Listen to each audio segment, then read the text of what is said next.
Hello, good afternoon, good evening, good morning. Um, some people have been sending me some WhatsApp messages asking whether South Africa does have the opportunity, uh, if not the power, to stop regime change in Zimbabwe, as it has threatened to do. The truth is, it does have the power. Um, it has the opportunity to do so, and it can do so. We are holding elections in Zimbabwe, and these elections to, yes, on the face of it, it is the democratic will of the people of Zimbabwe that should decide who governs the country. But like every other contestation, we're having SADC as observers who is supposed to, at the end of the day, say whether or not the election process was free, fair, and credible. And in the past, organizations like the European Union, the Commonwealth, and many others, the Americans, have condemned Zimbabwe's 2018 elections, for instance, as not being free, fair, and credible. But their ruling did not carry much weight because SADC, the regional body, who had also election observers, said the elections were substantially free, fair, and credible, and thus giving Zanu PF political legitimacy.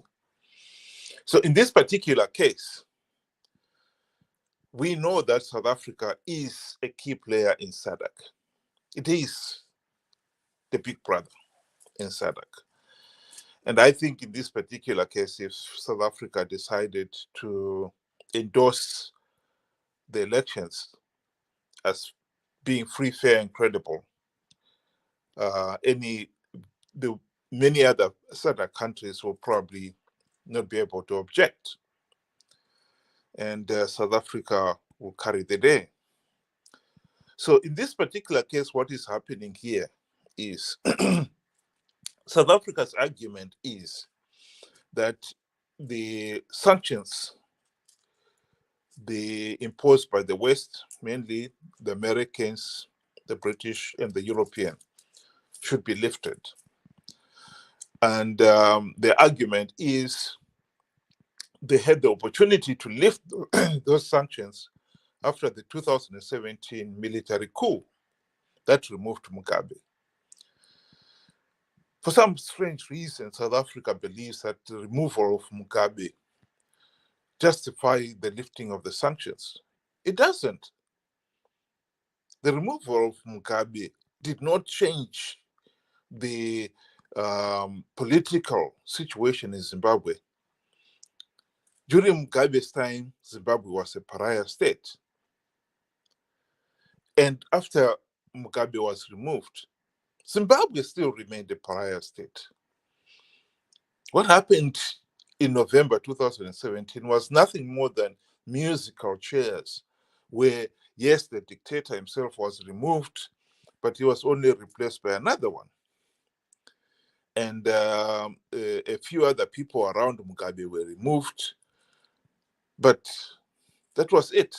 You know, other people came in, other people within Zanu PF itself were promoted. And so the dictatorship that the people of Zimbabwe have been fighting against in Zimbabwe is still there. And to suggest that just the removal of Mugabe was sufficient to justify that, the lifting of the sanctions, is meaningless. But in any case, it is important that people should not confuse the sanctions with the people's right to meaningful, free, fair, and credible elections. To link the two is to devalue the true value of the right to meaningful, free, fair, and credible elections. The right to a meaningful, free, fair, and credible election is not going to be subjected to certain conditions. It's not a privilege that can be given and denied as and when it suits somebody. It is a divine right, a birthright. And in this particular case, the quarrel between Zanu PF leaders and the West should not be used as an excuse to deny the ordinary Zimbabweans their right to a meaningful election. South Africa's position is assuming that the imposition of the sanctions is distorting the political playing field to the point where Zanu PF cannot contest in those elections freely as long as the sanctions are there. And therefore, then South Africa, in this case here, is coming out and saying, well, we are going to rule in favor of Zanu PF. That is a position that anyone has got to contest that, because that is now giving South Africa the power to deny ordinary Zimbabweans their right to a meaningful, free, fair, and credible election without ever proving this case that the electoral playing field is uneven because of the sanctions. South Africa has not played its being an honest broker here, because if the truth be told, Zanu PF has failed to hold free, fair, and credible elections ever since the country's independence. And therefore, it is totally unacceptable that the imposition of the sanctions should be seen as a justification for denying people their fundamental right. That is where the problem lies. But as for the power, the opportunity to deny the people the right to a meaningful vote, South Africa does have that opportunity. Because as long as SADC endorses the election, regardless how flawed the process happened to be, and I believe these 2023 elections are flawed, we already can see that they are not going to be free, fair, and credible. Zanu PF has failed to produce a verified voters roll. It has not implemented not even one token democratic reform since the 2018 elections. The violence against the opposition has been on the increase. And we know Zanu PF has already got his machinery in working order so that the roll of voters in particular will be frog marched to go and vote for Zanu PF. And how SADC can overlook all that evidence and decides that they're going to rule in Zanu PF's favor because they don't want regime change in Zimbabwe beggars belief. Surely the people of Zimbabwe have got the right to a meaningful, free, fair, and credible election. And in this particular case, the elections are not going to be free, fair, and credible.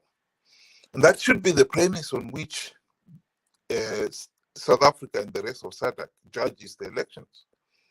To judge them on another issue that where the sanctions are still in place, and therefore then as long as the sanctions are still in place, Zanu PF will be declared the winner is totally unacceptable.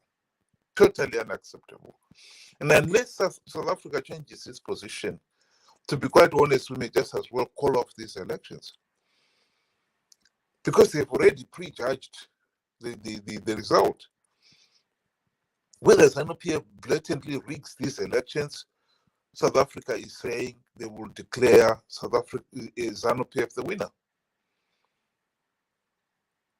So what is the point in participating in an election that is so flawed, that we already know is so flawed, but we already know that Zanu PF will be declared the winner and given political legitimacy? I think South Africa needs to change its position on this issue. Even if it has got a case, it has not proven that case, that sanctions are the root cause of the political distortion in Zimbabwe. Elections cannot be free, fair, and credible as long as sanctions are there.